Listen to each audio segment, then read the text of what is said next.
মোবাইলে কোরআন তেলাওয়াত শুনলে সওয়াব হবে কিনা, খুব গুরুত্বপূর্ণ একটি বিষয়। আমরা অনেকেই কিন্তু এখন মোবাইলের মাধ্যমে কোরআন তেলাওয়াত শুনি এবং মোবাইলে কোরআন তেলাওয়াত করি। মোবাইলে কোরআন তেলাওয়াত যদি আপনি না পড়তে পারেন বা কুরআনুল কারীম যদি আপনি না পড়তে পারেন, তাহলে কুরআনুল কারীম শুনবেন বা কোরআন পড়তেও পারেন, আবার মোবাইলেও মাধ্যমে শুনবেন, তাহলে আপনার সওয়াব হবে কিনা, খুব গুরুত্বপূর্ণ একটা বিষয়। আজকে অধিকাংশ ইয়াং যারা, তারা বেশিরভাগ কুরআনুল কারীমের তেলাওয়াত তারা মোবাইলের মাধ্যমে শোনে। এটা খুবই ভালো বিষয় যে আজকে যুবকেরা গান বাজনা ছেড়ে দিয়ে বিভিন্ন নাটক সিনেমা এগুলো বাদ দিয়ে তারা কুরআনুল কারীমের তেলাওয়াত শুনছে। রাত্রিবেলায় কোরআন তেলাওয়াত শুনতে শুনতে অনেকে ঘুমিয়ে যাচ্ছে। আর কোরআন তেলাওয়াত শুনলে আপনার সওয়াব হবে কিনা, এ ব্যাপারে আল্লাহ পাক স্বয়ং নিজে কুরআনুল কারীমের মধ্যে উত্তর দিয়েছেন। আল্লাহ বলছেন, ওয়াইদা কুরিয়াল কুরআনু ফাসতামিউ লাহু ওয়া আনসিতু লাআল্লাকুম তুরহামুন। আল্লাহ পাক বলছে, যখন কুরআনুল কারীমের তেলাওয়াত হয় তখন তোমরা চুপ থাকো, তোমরা কথা বলো না। ওয়াইদা কুরিয়াল কুরআনু ফাসতামিউ লাহু ওয়া আনসিতু লাআল্লাকুম তুরহামুন, এবং মনোযোগ সহকারে তোমরা শ্রবণ করো, আশা করা যায় যে আল্লাহ পাকের রহমত তোমাদের উপর বর্ষিত হবে।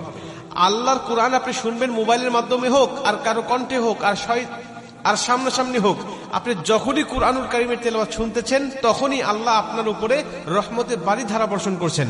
অতএব মোবাইলের মাধ্যমে আপনি কোরআন তেলাওয়াত শুনতে পারবেন, এটা হলো প্রথম নম্বর কথা। দ্বিতীয় নম্বর কথা, আপনি যদি কুরআনুল কারীমের তেলাওয়াত শুনতে শুনতে ঘুমিয়ে যান বা কুরআনুল কারীমের তেলাওয়াত শুনতে শুনতে আপনি যানবাহন করছেন, চলাচল করছেন, বা কুরআনুল কারীমের তেলাওয়াত আপনি বসে বসে শুনতেছেন, এমন অবস্থায় যদি আপনার মৃত্যু হয়ে যায়, নবীজি বলছেন, আল মাউতু আলা আমালিন সালেহ, যে ব্যক্তি ভালো কাজ করারত অবস্থায় দুনিয়া থেকে বিদায় নিয়ে চলে যায়, আল্লাহ পাক তাকে জান্নাতি মরণ দেয়, জান্নাতি মৃত্যু দেয়। আমাদের মৃত্যু কখন হবে, আমাদের মরণ কখন চলে আসবে আমরা কেউ জানি না। আল্লাহ যদি আমাদের ভালো কাজ করার অবস্থায় মৃত্যু দেয়, অর্থাৎ কুরআনুল কারীমের তেলাওয়াত শোনা অবস্থা আপনার মৃত্যু হয়ে গেছে, অথবা কুরআনুল কারীমের তেলাওয়াত শুনে আপনি ঘুমিয়ে গিয়েছেন, ওই ঘুমের ঘরে আপনার মৃত্যু হয়ে গেছে, নবীজি সাল্লাল্লাহু আলাইহি ওয়াসাল্লাম বলছেন যে আল্লাহ পাক তাকে জান্নাতি মরণ দিবে। শুধুমাত্র তাকে সওয়াব নয়, বরং মরণটা জান্নাতি হয়ে যাবে। আর কোন ব্যক্তি যদি জান্নাতি মরণ পেয়ে যায়, তার কবরে, হাসরে, মিজানে, ফুলচিরাতে কোথাও তার কোনো বাধা নাই, কোথাও তার কোনো টেনশন নাই, সরাসরি আল্লাহর 10টি পৃথিবীর সমান একটি করে জান্নাত তার জন্য অপেক্ষমান।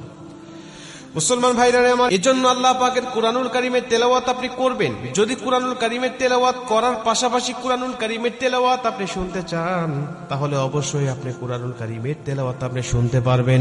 যদি সামনাসামনি কাউকে না পান কোরআন তেলাওয়াত শোনার জন্য, বা সামনাসামনিও আপনি শোনেন, আবার মোবাইলের মাধ্যমে আপনি শুনতে চান, তাহলে আপনি অবশ্যই শুনতে পাবেন, এতে কোনো সন্দেহ নাই, এতে কোনো সমস্যা নাই। বরং যতক্ষণ আপনি কুরআনুল কারীমের তেলাওয়াত শুনতে থাকবেন, ততক্ষণ পর্যন্ত গুনাহ থেকে বেঁচে থাকতে পারবেন।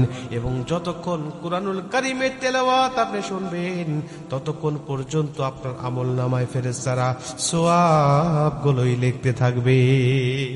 যতক্ষণ আপনি কোরআন তেলাওয়াত শুনবেন, ততক্ষণ গুনাহ থেকেও মুক্ত থাকবেন, আবার ফেরেশতারাও আপনার আমলনামায় সওয়াবগুলো লিখতেই থাকবে।